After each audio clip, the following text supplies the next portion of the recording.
கொலை குற்றங்கள் நடந்து கொண்டுதான் இருக்கும், அந்த குற்றத்திற்கு நடவடிக்கை எடுக்கிறார்களா என்றுதான் பார்க்க வேண்டும் என சபாநாயகர் அப்பாவு பேட்டியளித்துள்ளார். திருவள்ளூர் மாவட்டம் திருவேற்காட்டில் உள்ள தனியார் திருமண மண்டபத்தில் காமராஜர் பிறந்த நாளை முன்னிட்டு வியாபாரிகள் மற்றும் நாடார் சங்கம் சார்பில் பொதுமக்களுக்கு நலத்திட்ட உதவிகள் வழங்கும் விழா நடைபெற்றது. இதில் தமிழக சட்டப்பேரவைத் தலைவர் அப்பாவு சிறப்பு விருந்தினராக கலந்து கொண்டு பயனாளிகளுக்கு நலத்திட்ட உதவிகள் மற்றும் பள்ளி மாணவ மாணவிகளுக்கு பாடப்புத்தகங்களை வழங்கினார். பின்னர் செய்தியாளர்களிடம் அவர் அளித்த பேட்டியில், நிதி ஆயோக் கூட்டத்தில் மம்தா பானர்ஜி பேச அனுமதி மறுக்கப்பட்டதால் வெளியேறினார் என்றும், இதேபோன்று பேச மறுக்கப்படும் என்பது முன்கூட்டியே அறிந்து தமிழக முதல்வர் கூட்டத்தை புறக்கணித்தார் என்று கூறினார். மேலும் கொலை குற்றங்கள் நடந்து கொண்டுதான் இருக்கும் என்றும், அந்த குற்றத்திற்கு நடவடிக்கை எடுக்கிறார்களா என்றுதான் பார்க்க வேண்டும் என கூறினார். இந்த நிகழ்ச்சியில் ஆவடி சட்டமன்ற உறுப்பினர் நாசர், எர்ணாவூர் நாராயணன், வணிகர் சங்க பேரமைப்பு தலைவர் விக்ரமராஜா மற்றும் பலர் கலந்து கொண்டனர். ஒரு மாநில முதல்வர் போனால் அவங்களுக்கு உரிய மரியாதை கொடுத்துருக்கணும். அவங்க எவ்வளோ பேசினாலும் அவங்களுக்கு அனுமதி வழங்கியிருக்கலாம். அதனால கூட ஒரு மணி நேரம் அந்த நிகழ்ச்சி நடந்தாலும் தவறில்லை. நிச்சயமாட்டு அவங்களுக்கும் என்ன செய்திருக்கணும், பேசுவதற்கு அந்த வாய்ப்பை கொடுத்துருக்கணும். உங்களுக்கு தெரியும், நிதி ஆயோக்கினால போகிறதுனாலையோ அதில் போய் கலந்துக்கிட்டதுனால அந்த அம்மாவை பேச விடாமல் திரும்ப அனுப்புனாங்க அப்படின்ட்டு நம்ம பத்திரிகைகள் ஊடகங்களில் தான் நாங்கள் பார்க்குறோம். ஆனால் நம்முடைய முதல்வர் எவ்வளோ விவரமாக முதல்ல முடிவெடுத்திருக்காங்க பாருங்கள். இதெல்லாம் அங்கே நடக்குன்னு தெரிஞ்சு போகிறத புறக்கணிச்சிட்டாங்க. இன்னொன்று தெரியும், இது 9வது நிதி ஆயோக் கூட்டம். இந்த கூட்டத்தில் கலந்த மாநிலத்துக்கு எதுவும் கொடுத்துருக்காங்களா? இல்லை. திருப்பூர் மாவட்டத்தில் ஓட்டுநரின் கட்டுப்பாட்டை இழந்த சொகுசு கார் சாலையோர குட்டையில் விழுந்து விபத்துக்குள்ளானது. திருப்பூர் மாவட்டம் பல்லடத்தை அடுத்த மங்களம் சாமலாபுரம் பகுதியில் சொகுசு கார் ஒன்று சாலையோர தடுப்புகளை உடைத்துக் கொண்டு பள்ளத்தில் கிடப்பதாக போலீசாருக்கு தகவல் கிடைத்துள்ளது. இந்த தகவலின் பேரில் அங்கு சென்ற காவல்துறையினர் மற்றும் தீயணைப்புத் துறையினர் குட்டைக்குள் இறங்கி சோதனை மேற்கொண்டனர்.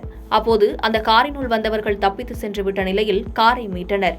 இது தொடர்பாக வழக்கு பதிவு செய்துள்ள மங்களம் போலீசார், கார் எங்கிருந்து வந்தது, எப்படி விபத்து நிகழ்ந்தது, மேலும் அந்த கார் ஏதேனும் குற்ற சம்பவங்களுக்கு பயன்படுத்தப்பட்டதா என பல்வேறு கோணங்களில் தீவிர விசாரணை மேற்கொண்டு வருகின்றனர். கஞ்சா போதையில் கையில் கத்தியோடு 17 வயது சிறுவன் மற்றொரு சிறுவனை தாக்கும் வீடியோ சமூக வலைதளங்களில் பரவி அதிர்ச்சியை ஏற்படுத்தியுள்ளது. வடசென்னை காசிமேடு துறைமுக பகுதிக்கு உட்பட்ட அத்திப்பட்டு பகுதியைச் சேர்ந்த சுதா என்பவர் கடந்த சில மாதங்களுக்கு முன்னர் தற்கொலை செய்து கொண்டார். இவருக்கு 2 மகன்கள் உள்ள நிலையில் மூத்த மகன் காசிமேடு துறைமுக பகுதியில் ரவுடியாக சுற்றி வந்துள்ளார். 17 வயதான இளைய மகன் மீதும் அடிதடி, வழிப்பறி போன்ற வழக்குகள் உள்ளது. இந்நிலையில் சில நாட்களுக்கு முன்பாக எடுக்கப்பட்டதாக கூறப்படும் ஒரு வீடியோவில் 17 வயது சிறுவன் கூட்டாளிகளோடு சேர்ந்து கஞ்சாவை பற்ற வைத்து புகைத்து சிறுவன் ஒருவனை கையில் கத்தியுடன் ஆபாசமாக திட்டியபடி மிரட்டி தாக்கும் வீடியோ சமூக வலைதளத்தில் தற்போது வைரலாகி வருகிறது. இந்நிலையில் இதுகுறித்து காவல்துறையினர் விசாரணை மேற்கொண்டு வருகின்றனர். கரூரில் இன்ஸ்டாகிராம் பதிவு மற்றும் முன்விரோதம் காரணமாக இளைஞரை கொலை செய்த 9 பேர் கொண்ட கும்பலை போலீசார் கைது செய்து விசாரணை நடத்தி வருகின்றனர்.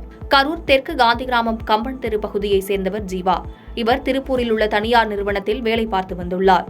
இந்நிலையில் விடுமுறைக்காக ஊருக்கு வந்த நிலையில் கடந்த 22ஆம் தேதி மகனை காணவில்லை என அவரது பெற்றோர்கள் காவல் நிலையத்தில் புகார் அளித்துள்ளனர்.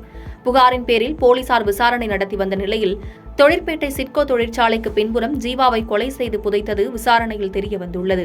இதையடுத்து தாந்தோணிமலை போலீசார் ஜீவாவின் சடலத்தை தோண்டி எடுத்து அரசு மருத்துவர்களை வரவழைத்து உடற்கூறாய்வு செய்தனர். இந்த நிலையில் ஜீவாவை திட்டமிட்டு கொலை செய்த நிலையில் ஈபி காலனியைச் சேர்ந்த சசிகுமார் உள்ளிட்ட 9 இளைஞர்களை போலீசார் கைது செய்து விசாரித்தனர். விசாரணையில் கொலை செய்யப்பட்ட ஜீவா தனது இன்ஸ்டாகிராம் பக்கத்தில் சசிகுமாரின் தலையை சிதைத்து விடுவேன் என்று பதிவிட்டதாகவும், ஏற்கனவே இருவருக்கும் இருந்த முன்விரோதம் காரணமாக திட்டமிட்டு கொலை செய்ததாக தெரிவித்தனர். மேலும் ஜீவாவை கொடூரமாக கொலை செய்ததற்கான பின்னணி குறித்து போலீசார் முழுமையான விசாரணை நடத்தி வருகின்றனர். ஆம்பூரில் காவடி எடுத்து கோவிலுக்கு சென்ற காவடி பக்தர் ரயில் முன் பாய்ந்து தற்கொலை செய்து கொண்ட சம்பவம் அப்பகுதி மக்களிடையே அதிர்ச்சியை ஏற்படுத்தியுள்ளது. திருப்பத்தூர் மாவட்டம் ஆம்பூர் KM சாமி நகர் பகுதியைச் சேர்ந்தவர் கட்டிட மேஸ்திரி ஜெகன். இவருக்கு கவியரசி என்ற மனைவியும் 3 பிள்ளைகளும் உள்ளனர். இந்த நிலையில் நேற்று முன்தினம் மாலை காவடி எடுத்து குடும்பத்துடன் திருத்தணிக்கு சென்றபோது வாலாஜா பேருந்து நிலையத்தில் இருந்து மனைவி மற்றும் அவரது குடும்பத்தினருக்கு தெரியாமல் பாதியில் திரும்பி மீண்டும் ஆம்பூருக்கு வந்துள்ளார். அப்போது ஆம்பூர் ரயில் நிலையம் அருகில் நடராஜபுரம் பகுதிக்கு சென்ற அவர் சரக்கு ரயில் முன் பாய்ந்து தற்கொலை செய்து கொண்டுள்ளார். இதுகுறித்து தகவல் அறிந்து வந்த ஜோலார்பேட்டை ரயில்வே காவல்துறையினர் சடலத்தை மீட்டு பிரேத பரிசோதனைக்காக மருத்துவமனைக்கு அனுப்பி வைத்து விசாரணை மேற்கொண்டு வருகின்றனர். பாதகம் செய்பவரை கண்டால் நாம் பயங்கொள்ளலாகாது பாப்பா, மோதி மிதித்து விடு பாப்பா, அவர் முகத்தில் உமிழ்ந்து விடு பாப்பா. அண்மை செய்திகளை உடனுக்குடன் தெரிந்து கொள்ள இணைந்திருங்கள் இயம்நாடு தொலைக்காட்சியுடன்.